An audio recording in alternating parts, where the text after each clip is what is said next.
Welcome, everyone, to the HealthLinks podcast presented by the HealthLinks family of services. I'm your host, DJ Thatcher, and our mission here is to engage in conversations related to the health and medical landscape of South Carolina so that we're all better informed. Remember, our podcasts are also video-based.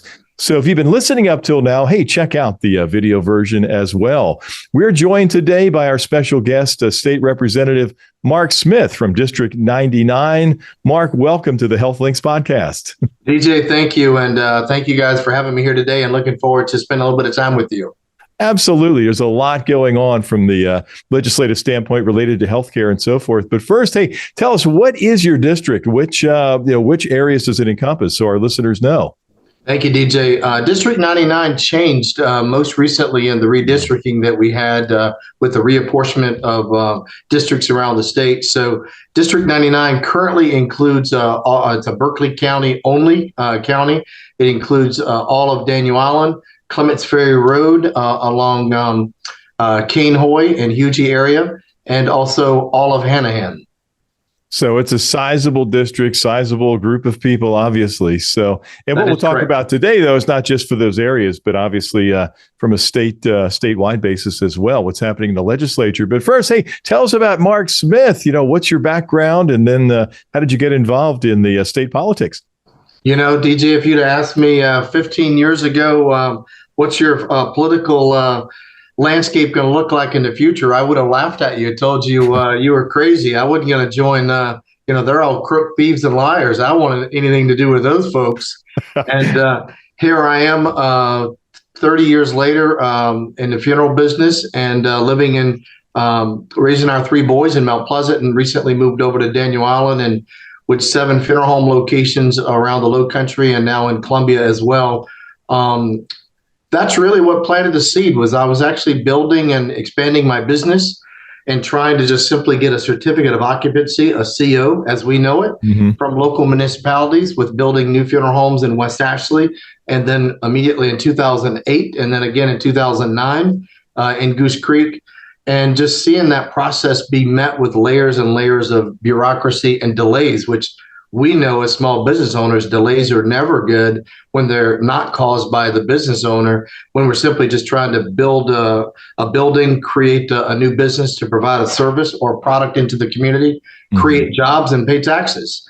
And so I just, after being frustrated with that process a little bit, I realized that getting into politics was something I wanted to do, and served a term on Mount Pleasant Town Council, and then the State House opportunity opened up, and here I am now serving my second term in the State House. Well, congratulations on that. Hey, tell us more about your funeral business, though. It's McAllister Smith, correct? That's correct. I'm the Smith of McAllister Smith. And DJ, I always tell people all the time, I didn't marry a McAllister. I'm not a McAllister. I'm not related to them all, other than a business relationship. In 1999, I partnered with Archie Willis, who is the fourth generation of the McAllister family, to continue that business in the Low Country. Founded on the peninsula of Charleston way back in 1886. Wow. The business was. And so about 4 or 5 years ago, I bought the other half of the business. So my role as the president and CEO, I'm a licensed funeral director and embalmer. We got about 30 employees with locations in Charleston, Berkeley, Orangeburg, and now Lexington counties as well. Wow. Yeah. Very spread out. Well, congratulations on your success there with the business. So thank you. Now we have a long way from Bamberg, DJ. A long way from Bamberg. It is. Now, we have a lot of people who move here from out of state or out of the area. They may not be familiar with South Carolina politics. How big is the House of Representatives in South Carolina? So there are 124 members total in the House. Gotcha. And then the legislative term is only it's a part-time term. Is that correct? It's a part-time session. Most folks don't realize we're in session from January till end of May. So it's a part-time session. So we're just winding things up with the budget, and we're in some budget conference negotiations between the House and the Senate. And then we'll go back for final votes on the budget. And then, of course, our final meeting in probably 2 or 3 weeks will be dealing with governor vetoes on the budget, and then we'll be done for this year. It's a 2-year legislative session, so we're just finishing up year 1 of 2 in the House, and on the Senate side, it's a 4-year legislative session over there. I see. Okay, that makes sense. So, hey, going into this legislative session, I know you had a lot on your plate. A lot of it dealt with healthcare. I know you've had some successes. What strikes you as far as what the public should know here about the legislative process and healthcare? Sure. I'll start off by saying a huge thank you, first of all, for the honor of serving District 99. And I had the great opportunity to be a subcommittee chairman of what's called the 3M committee. Those 3Ms are medical, municipal, and military. So when we talk about 3M, that's what that's talking about. And so I'm the subcommittee chairman of the medical subcommittee for 3M. And what a great honor it has been this past year, DJ. I'm sure we're going to dive deeper a little later, but the certificate of need bill that we were able to get across the finish line. But for me, just kind of an overview and intro. In January, the House Republican caucus outlined a very aggressive 2023-2024 legislative session that we had hoped to focus on really 5 main pillars: bolstering statewide economic development, reforming education, limiting government through fiscal statewide discipline, and increasing personal freedom and conservative values, and then, of course, prioritizing public safety and making laws our top priority, law and order our top priority. Okay. And so when we talk about the medical aspect of those, really, I think there's a piece of all 5 of those pillars that were touched, DJ, in those areas in the 3M committee that we were able to, but there was a lot of results that happened this year, and there's a lot of bills that we didn't get to because it was a very jam-packed session. Well, anyone who watches the news recently has seen that. You've been in some late sessions and held over. We know that. I know one of the biggest wins has been the whole certificate of need issue. I remember the different flyers that came out related to that. Hey, seeking public support. Yeah, good-looking guy on there. Yeah, And, obviously politics, people are on all sides of politics. I think maybe the certificate of need is one of those things that a lot of people, regardless of their political persuasion, really rallied around, didn't they? Well, and what is that all about anyhow? DJ, I agree with your comment. It is definitely a nonpartisan, bipartisan issue. Access to healthcare and the affordability of healthcare is something that, as a country, we're really trying to figure out as a whole. And here in South Carolina, I have to say that I'm very, very proud of the results of all of my fellow legislators, both in the House and in the Senate, and on both sides of the aisle. Something almost miraculous happened a few weeks ago right here in our own state of South Carolina. We not only passed a certificate of need bill, but we passed a certificate of need bill in the subcommittee of the House, the full committee of the House, and on the floor of the House with a unanimous vote. And we also had a unanimous vote in the Senate as well.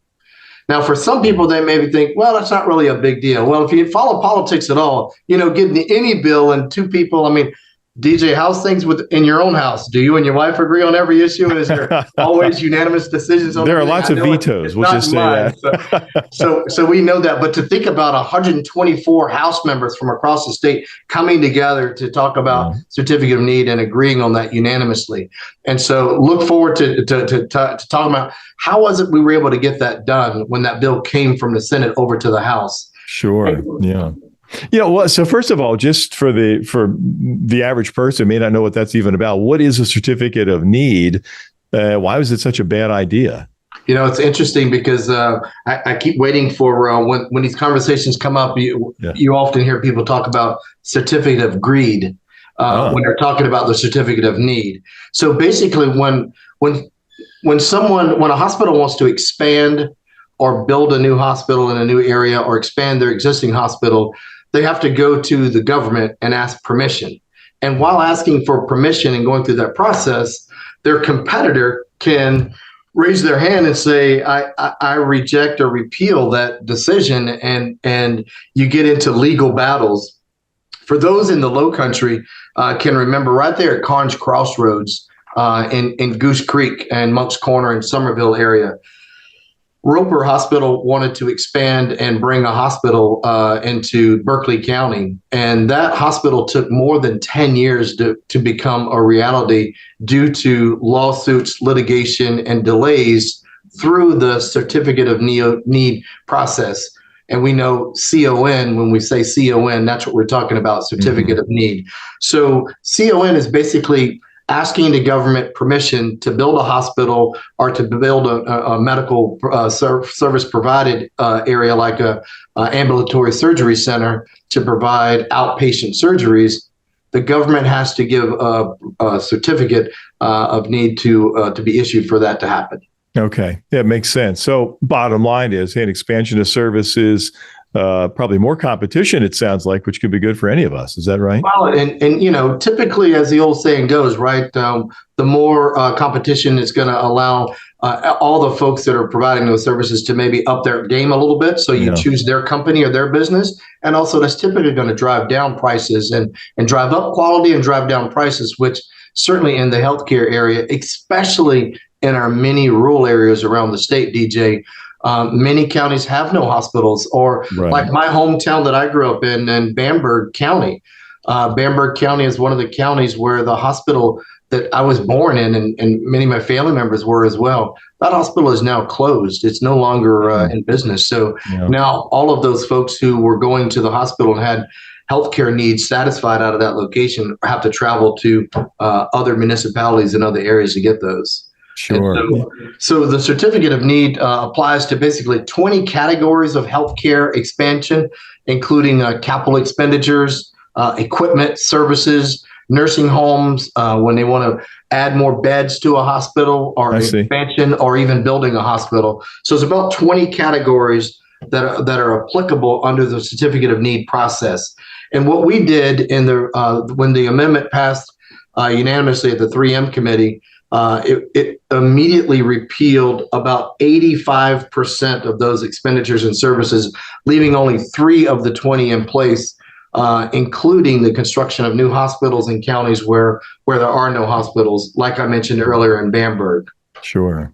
Part of our mission here at HealthLinks is to increase that awareness of the fact that we have 2 medical systems almost. If you're in the populated areas of South Carolina, great healthcare, the Low Country, the Midlands, the Upstate, but the rural areas sometimes do suffer. Great people providing care, but just not enough of them. So, well, we were so proud when the governor signed that bill into law last week, and look forward to a ceremonial signing of that bill. When you look back, I was looking at some statistics here. If what we did in this bill were in place 3 years ago, how would it have been different applying the CON applications that were filed in 2020, 2021, and 2022? In 2020, the 84, 92, and 93% respectively of the CON applications would have been immediately qualified and allowed to go through. So we took away, when you think about reducing 84, 92, and 93% of the applications off the desk for DHEC that happened, all of those are going to go away. So that's going to allow access to healthcare, especially in those ambulatory surgery centers that we mentioned earlier, basically the outpatient service providers. That's going to allow people to get more care at probably a reduced cost and even a more convenient location. Wow. Well, congratulations on that. So besides that big win, what else is going on from a healthcare standpoint in the legislature? So from the medical perspective, I think, as you mentioned earlier, we just finished up 24 hours of debating on the floor.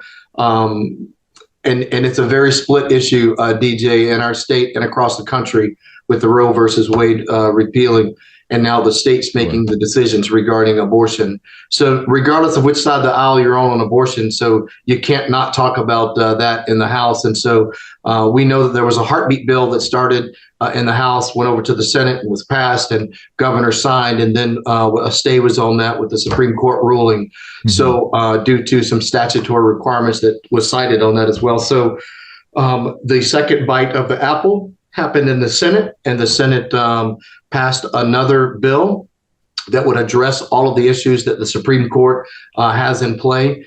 South Carolina went from a 6-week abortion ban and now up to 20 weeks. So the reality of what's happened since our laws have been challenged, South Carolina has now become what's known as an abortion destination state because of the length that during the pregnancy abortions are allowed to happen.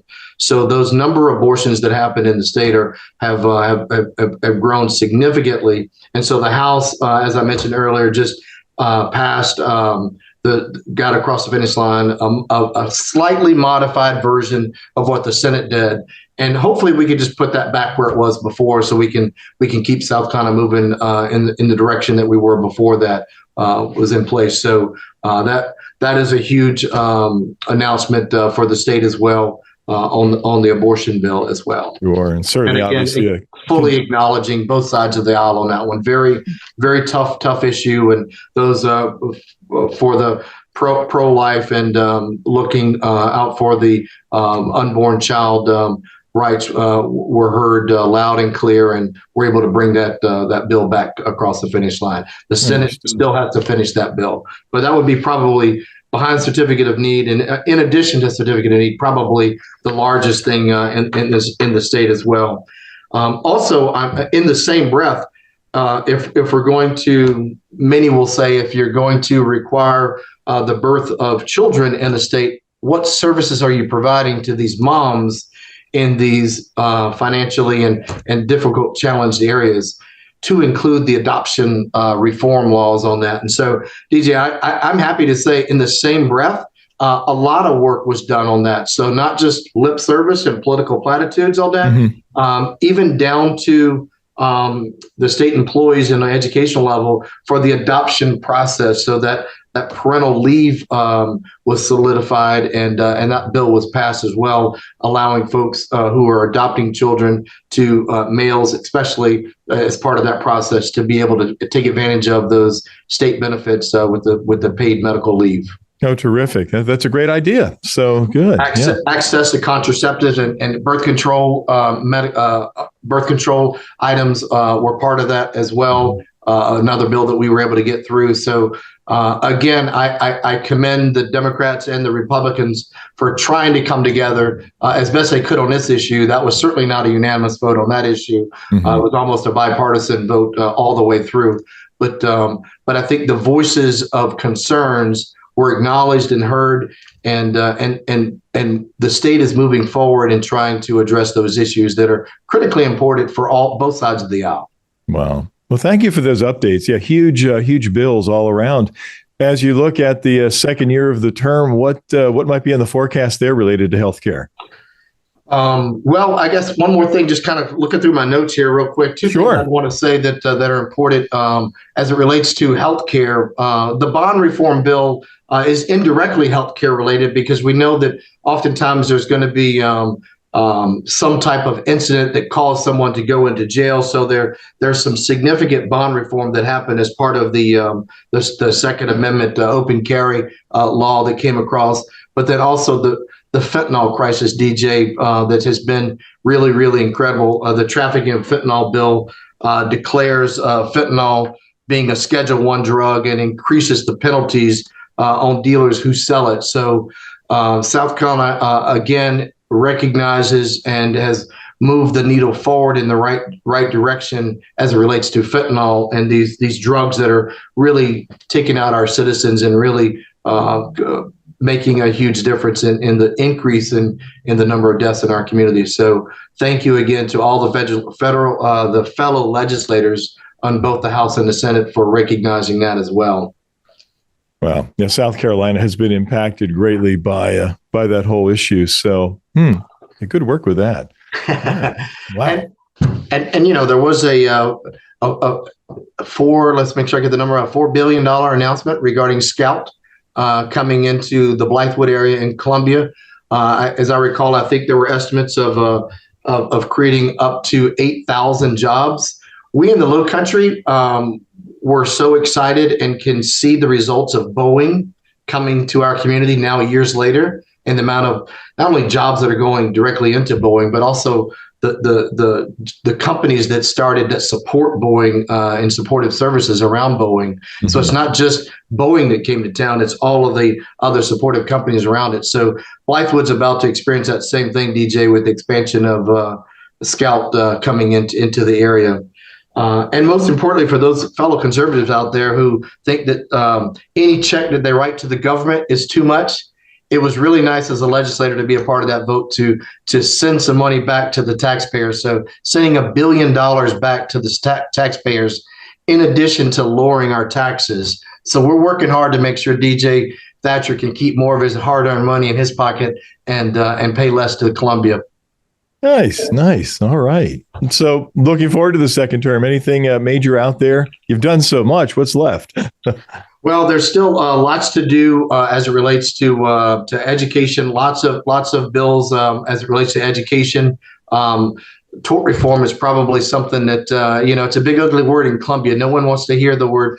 The lawyers on both sides regarding tort reform. But I will give my fellow legislators who are lawyers a nod of appreciation. Again, I do feel like there's a willingness to have some conversation and just kind of make sure that we revisit. There was a ballot question on the ballot, as you recall, in the last primary about the joint and several, which basically is tort reform, which basically just says when you're in an accident, do you think that everyone should pay their fair share of what they contributed toward that accident versus 100% of the liability being shifted to the person who may have been a 10% contributor to that. And what I would remind folks is that don't buy into the rhetoric that this is a truckers association bill. If you are a small business owner and you have fleet of any kind, a plumber, an electrician, a funeral home owner, any kind of fleet on the road as part of your services or product that you're rendering, you are equally exposed to these litigations as well if your staff driving any of your company vehicles is involved in an accident. So this is joint and several liability in terms of our tort reform. Hopefully we can at some point address that and just revisit those opportunities to trim around the edges to make sure that we're continuing to make sure that it's a level playing field and fair for all drivers out there when it comes to litigation. All right. Well, thank you for that explanation. Wow, a lot on your plate. So just curious, how do you handle your schedule? You're running a business. You're in the State House at least for 5 months. You're very busy. What words of advice would you give to anybody else who's trying to juggle many priorities? I first of all give my wife credit, who's been an incredible supporter. If your spouse is not supportive of anything that you're going to do, it's probably not going to work out for you. And she and I are blessed to have 3 adult boys. So I'm 53 years old this year, and in a season of my life that my kids are grown and able to take care of themselves, and knock on wood, all 3 gainfully employed and doing some great stuff after they graduated college. And shout out to Parker, Avery, and Dominic. Really proud of you guys and love you boys if you watch this later. And their incredible mother, Elaine. Thank you for tolerating me for over 30 years this year.